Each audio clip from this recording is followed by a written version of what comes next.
So yun, good morning mga paps, mga padyak. Ayan, magmekos-mekos na naman tayo mga insan. Ayan, ito yung bike ni Sir na napaka-pogi. Ayan, oh, black is good. Ayan, black is macho. Ayan, kung mapapansin nyo may mga dumadaan kasi along highway yung Pops Bike Shop. Ayan, papakita ko tong bike na to, yung mga anggulo, mapalikod, mapatagilid, harap, napaka-pogi. Lalo na itong frame. Meron lang naman tong kamukhang napakamahal na frame. Pero itong Saturn, mura lang.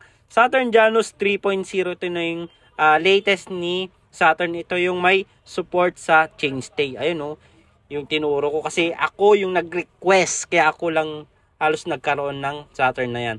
Meron tayong pedal na Mountain Peak, Sword crankset, Jore na chain. Ayan, oh. 1151 na 12-speed sprocket ni Sagmit. M6100 na RD MR hub na seal bearing, Pops Pro 1 spoke, Pops Pro 1 rim. Itong rim natin, ito na yung version 2 na latest ng Pops Pro 1 rim, yung triangle na yung design niya.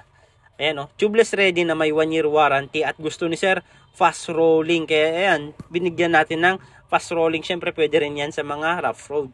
Ayan, ito naman sa upuan niya, malapad. Trubative seat post. Kung makikita nyo, meron na rin siyang accessories, tail light, battle cage, water bottle, lever boot. Ayan, ito yung kagandahan pag nagpa-assemble kayo, naka-sealed bearing na yung headset niya. Ayan, short stem, low rise, handlebar para relax position si Sir pag nagbabike. Combination din natin yung grip niya, black and red, giant grip. Ito yung lever boot, pag nagpipreno kayo, napakasarap niyan.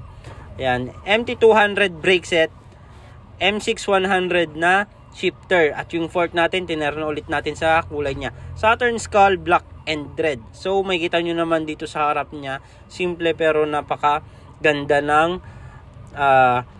bike ni Sir. Ayan, ang kagandahan nito, binigyan pa natin siya ng limited edition natin na short. Ayan, oh, Voodoo.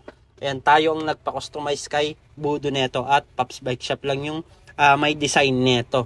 Ayan, oh, free lang yan pag nagpa-assemble kayo dito ng bike. Ang kagandahan nito, meron pang limited na damit. Hindi lang short yung limited, kundi yung damit. Ayan, napaka-pogi niyan, lalo pag tinerno yan. So salamat sa mga patuloy na sumusuporta dito sa Pops Bike Shop at nagpapabuild. Ayan, meron na silang uniform, short at saka damit. So thank you mga Pops, mga padyak, sa patuloy na pagsuporta. Mga nasa malalayong lugar naman na gusto magpakita ng suportas dito sa Pops Bike Shop at gusto mag-order, ayan, visit lang kayo dito sa mga legit account namin. Dito lang kayo pwedeng makipag-transact para legit at di kayo may scam. Visit lang kayo sa TikTok, Shopee, Lazada namin, Pops Bike Shop Official. Ayan, ito yung mga legit account namin. Jason Bike Parts, Bikers Need. Thank you mga Pops, mga padyak. Ayan, dito na kayo makipag-transact at mag-order. Thank you.